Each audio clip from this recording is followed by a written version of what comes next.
آج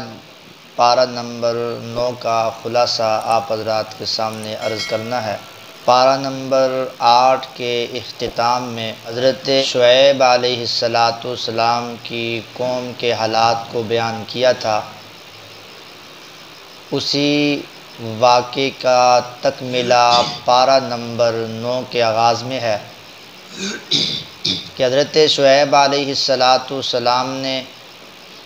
اپنی قوم کو اچھے انداز کے ساتھ سمجھایا کہ ماپ تول کے اندر، معاملات کے اندر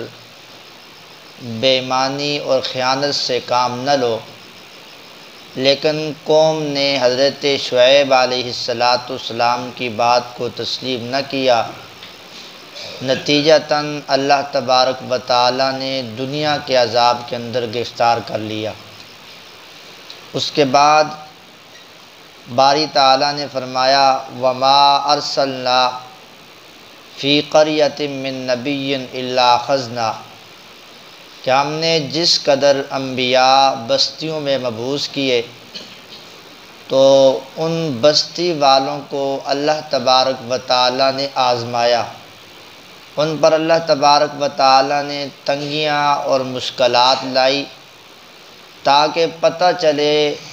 مشکلات میں اور تنگیوں میں اللہ تبارک و تعالیٰ کی ذات کو کون مانتا ہے اور اللہ کی ذات کا کون انکار کرتا ہے۔ اللہ تبارک و تعالیٰ نے فرمایا کہ جن بستی والوں نے صبر و تحمل کے ساتھ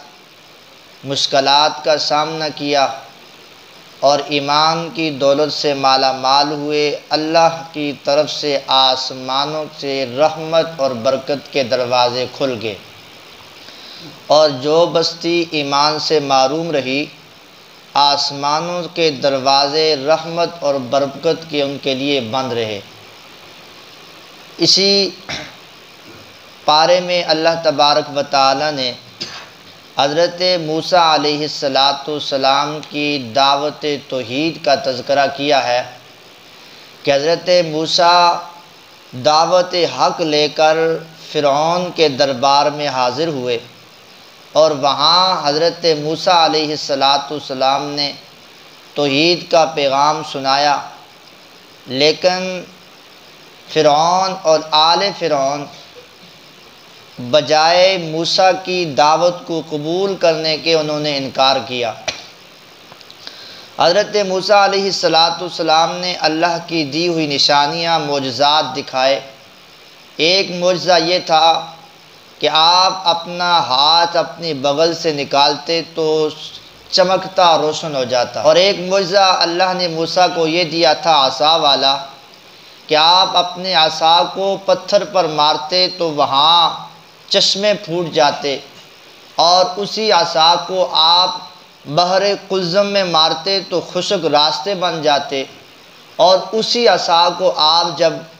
زمین پر اللہ کے حکم سے رکھ دیتے تو وہ اژدہا بن جاتا۔ تو یہ معجزات جب دکھائے گئے فرعون کو، تو فرعون نے حضرت موسیٰ علیہ السلام کی رسالت اور نبوت اور پیغام توحید کو ماننے کے بجائے الیاذ باللہ موسیٰ کو جادوگر کہہ دیا۔ تو بہرحال پھر مقابلہ جو ہونا تھا طے ہوا، تو جادوگروں نے اپنے کرتب دکھائے۔ حضرت موسیٰ علیہ السلام نے باذن خدا اپنا عصا زمین پر رکھا اور وہ اژدہا بن گیا۔ چھوٹے موٹے جتنے بھی سانپ جو کرتب کی صورت میں بنے تھے، وہ سارے کے سارے موسیٰ علیہ السلام کے عصا جو اژدہا بن گیا تھا اس نے نگل لیے۔ جب یہ سارا ماجرا جادوگروں نے دیکھا تو انہوں نے حضرت موسیٰ علیہ السلام کی رسالت اور نبوت کو تسلیم کرتے ہوئے رب کی توحید کے پیغام کو قبول کر لیا۔ اللہ تبارک و تعالی نے بنی اسرائیل کے حوالے سے ایک بات ذکر کی ہے کہ بنی اسرائیل نے موسیٰ علیہ السلام سے عرض کیا، موسیٰ آپ کی آمد سے پہلے بھی ہم تکلیف میں تھے، رنج میں تھے، پریشانی میں تھے، غلامی میں تھے، آپ آئے ہیں تو ہمارے اوپر پریشانیاں اور مصائب اور تکالیف اور بڑھ گئی ہیں، آپ کا ہمیں کیا فائدہ ہوا ہے؟ تو بہرحال آگے اللہ تبارک و تعالی نے آل فرعون پر عذاب کا ذکر کیا ہے۔ فرعون اور اس کی جماعت پر اللہ نے 5 طرح کے عذاب نازل کیے ہیں۔ فرمایا فاخذ علیہم الطوفان، ان پر طوفان آیا، والجرادہ، ٹڈیوں کی کثرت ہو گئی، والقملہ، یہ جوئیں جو انسانی سر میں پڑتی ہیں، یہ ہر جگہ پر کثرت ہی کثرت ہو گئی، برتنوں میں، بستروں میں، ان کے جسم پر جوئیں جوئیں، والقملہ والزفادیہ، مینڈکوں کی کثرت ہی کثرت ہوگی، جہاں سے بھی کوئی چیز اٹھاتے وہاں مینڈک، ڈڈو ہر جگہ موجود، یہ اللہ کی طرف سے عذاب تھا، سزا تھی۔ اور اسی طریقے سے جہاں بھی کوئی چیز بھی اٹھاتے خون ہی خون، ایسے جیسے کہ خون کی بارش ہو رہی ہے۔ یہ سزائیں اور یہ عذاب اللہ تبارک و تعالیٰ کی جانب سے آئے، اور پھلوں کے اندر نقصان اور کمی آئی تو جوں یہ سزائیں آتی رہی وقتی طور پر ٹال دیتے اور کہتے کہ ہم ایمان لاتے ہیں، لیکن جب عذاب ٹل جاتا تو پھر اسی گمراہی کے اندر لگ جاتے۔ تو بالآخر اللہ تبارک و تعالیٰ نے قوم فرعون کو سمندر کی غرقابی کی نظر کیا اور ان کا کام تمام کر کے چھوڑ دیا۔ اس کے بعد حضرت موسیٰ علیہ السلام کا باری تعالیٰ سے ہم کلام ہونے کا جو شرف ہے اس کو بیان کیا گیا کہ حضرت موسیٰ علیہ السلام وہ واحد پیغمبر ہیں جنہوں نے براہ راست اللہ تبارک و تعالیٰ سے ہم کلامی کا شرف حاصل کیا۔ حضرت موسیٰ نے جب اللہ سے کلام کیا نا تو اللہ کے کلام میں شیرینی تو تھی، آپ کو مزہ آ گیا، آپ کو زیادہ ذوق اور شوق پیدا ہوا کہ جس ذات کا کلام براہ راست اتنا شیریں ہے، اتنا میٹھا ہے، اس ذات کو دیکھیں گے تو کیا عالم ہوگا۔ تو حضرت موسیٰ نے بارگاہ الہی میں عرض کیا کہ یا اللہ میں تجھے دیکھنا چاہتا ہوں۔ حضرت اللہ تبارک و تعالیٰ نے فرمایا موسیٰ لن ترانی، آج آپ مجھے نہیں دیکھ سکتے ہو۔ لیکن حضرت موسیٰ علیہ السلام نے چونکہ اپنے شوق کا اظہار کیا تھا، حضرت موسیٰ علیہ السلام کو کہا کہ موسیٰ آپ فلاں دیکھیں، وہاں میری جلال کی اور میری عظمت کی ایک تجلی آئے گی، آپ اگر اس کو دیکھ پائیں گے تو سمجھ لو آپ میرا دیدار کر سکیں گے۔ حضرت موسیٰ علیہ السلام نے جب دیکھا فلما تجلی ربہ للجبل جعلہ دکا، جب اللہ تبارک و تعالیٰ نے اس تجلی کو اس پہاڑ کے اوپر نازل کیا تو وہ پہاڑ تجلی کی ہیبت سے، جلالت سے، عظمت سے ریزے ریزے ہو گیا۔ وخر موسیٰ صعقا، اور موسیٰ علیہ السلام یہ منظر دیکھ کر بے ہوش ہو گئے۔ تو معلوم ہو گیا کہ اس انسانی آنکھ کے ساتھ اللہ تبارک و تعالیٰ کا دیدار نہیں کیا جا سکتا۔ کل قیامت کے دن اللہ تبارک و تعالیٰ اپنا دیدار کرائیں گے اور ہر جنتی کو اللہ ایسی قوت اور طاقت عطا فرمائیں گے کہ جس کے ذریعے سے وہ اللہ کا دیدار کر سکے گا۔ اور حضرت موسیٰ علیہ السلام تورات لینے کوہ طور پر گئے، پیچھے سے اپنے بڑے بھائی حضرت ہارون علیہ السلام کو نگران مقرر کیا، اس قوم کا دیکھ بھال کرنی ہے کہیں یہ گمراہی کی طرف نہ چلے جائے۔ بہرحال موسیٰ 40 دن کے لیے کوہ طور پر گئے تورات لینے، تو پیچھے سے قوم والوں نے بشے کو معبود بنا لیا اور اس کی پوجا پاٹ شروع کر دی۔ حضرت موسیٰ واپس آئے تو موسیٰ علیہ السلام سخت غضبناک ہوئے، کیوں کہ مسئلہ توحید میں انہوں نے کیا کر دی تھی، بے وفائی کر دی تھی اور شرک کو پروموٹ کر دیا تھا۔ تو اس لیے حضرت موسیٰ علیہ السلام واپس آئے اور ناراض ہوئے اور غضبناک ہوئے۔ تو یہاں تک حضرت ہارون علیہ السلام کو مورد الزام ٹھہرایا۔ حضرت ہارون نے کہا کہ میرے اس میں کوئی کوتاہی نہیں ہے، میں مکمل کوشش کرتا رہا ہوں ان کو منع کرنے سے، لیکن یہ باز نہیں آئے ہیں۔ تو بہرحال اس کے بعد اللہ تبارک و تعالیٰ نے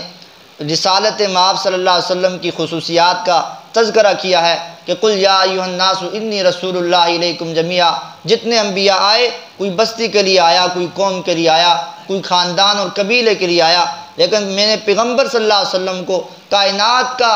عالم کا نبی بنا کر بھیجا ہے۔ پیغمبر عالمگیر نبی ہیں۔ اس کے بعد اللہ تبارک و تعالیٰ نے جو معاہدہ ہے عالم ارواح کے اندر ہر روح سے لیا گیا ہے کہ تمہارا پروردگار کون ہے، اس معاہدے کا تذکرہ کیا۔ اور اس کے بعد اللہ تبارک و تعالیٰ نے اپنے ناموں کے بارے میں فرمایا کہ تمام باری تعالیٰ کے جتنے نام ہیں سارے کے سارے خوبصورت اور اچھے نام ہیں، ان ناموں کے ساتھ اللہ تبارک و تعالیٰ کو پکارو۔ اور اس کے بعد رسالت مآب صلی اللہ علیہ وسلم سے یہ پوچھا گیا کہ قیامت کب آئے گی؟ اللہ تبارک و تعالیٰ نے فرمایا پیغمبر ان کو بتا دو انما علمھا عند ربی، قیامت کا جو متعین وقت ہے، مقرر شدہ وقت ہے، وہ اللہ تبارک و تعالیٰ ہی جانتا ہے، اس کے علاوہ کوئی بھی نہیں جانتا۔ سورہ اعراف کے آخر میں اللہ تبارک و تعالیٰ نے فرمایا وَإِذَا قُرِئَ الْقُرْآنُ فَاسْتَمِعُوا لَهُ وَأَنصِتُوا لَعَلَّكُمْ تُرْحَمُونَ، جب قرآن کریم پڑھا جا رہا ہو تو ایسی صورت میں آپ نے کان لگا کر خاموشی اختیار کر کے قرآن کریم کو سننا ہے۔ لَعَلَّكُمْ تُرْحَمُونَ، جب کان لگا کر خاموشی اختیار کر کے قرآن سنو گے اللہ کی رحمت بھی تم پر نازل ہوگی۔ علماء فرماتے ہیں، مفسرین کرام فرماتے ہیں کہ یہ آیت اس بندے کے متعلق ہے کہ جو امام کے پیچھے کھڑا ہو اور امام قرات کر رہا ہو، خاص سورہ فاتحہ کی قرات ہو یا 113 صورتوں میں سے کسی بھی حصے کی، قرآن کے کسی حصے کی قرات ہو، تو مقتدی کے لیے چاہیے کہ وہ کان لگا کر سنے اگر اللہ کی رحمت کا طالبگار ہے۔ ظاہر بات ہے رحمت تبھی ہوگی جب قرآن کو کان لگا کر سنیں گے، اور جب امام الحمدللہ شروع کر دے، پیچھے سے ہم بھی شروع کر دیں تو پھر کون سی رحمت آئے گی؟ اس لیے یہ مسئلہ الگ ہے، تفصیلات کے ساتھ بیان بھی کر دیا ہے۔ آگے ہی سورہ انفال، اللہ تبارک و تعالیٰ نے سورہ انفال کی ابتدا میں ایمان والوں کی صفات بیان کی ہیں کہ ایمان والے وہ لوگ ہیں کہ جو اللہ تبارک و تعالیٰ کے ذکر جب ہوتا ہے تو ان کے دل ڈر جاتے ہیں اور ان کا ایمان بڑھ جاتا ہے، اور اسی طریقے سے نمازوں کی پابندی کرتے ہیں، زکوٰۃ کی ادائیگی کرتے ہیں، یہ پکے اور مومن ہیں۔ یہ صفات اللہ نے بیان کی ہیں، اور اس کے بعد اللہ تبارک و تعالیٰ نے یہ اعلان فرمایا ہے کہ ایمان والو جب کفار کا تمہارے ساتھ مقابلہ ہو جائے تو پھر تم نے پیچھے نہیں ہٹنا ہے، پیٹھ پھیر کر بھاگنا نہیں ہے، اور پھر آپ نے لڑنا ہے، کیونکہ میدان جہاد میں پیٹھ پھیر کر بھاگنے والا یہ بہت بڑا مجرم ہے۔ اور اس کے بعد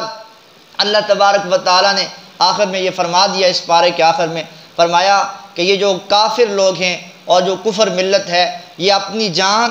مال اور پیسہ اس بات پر خرچ کرتے ہیں کہ لوگوں کو اللہ کی راہ سے دور کیا جائے، تو لہٰذا مسلمانوں کو بھی چاہیے کہ وہ اپنی جان، مال اور وقت اور ہر چیز اس چیز پر قربان کر دیں کہ ہر ایک کو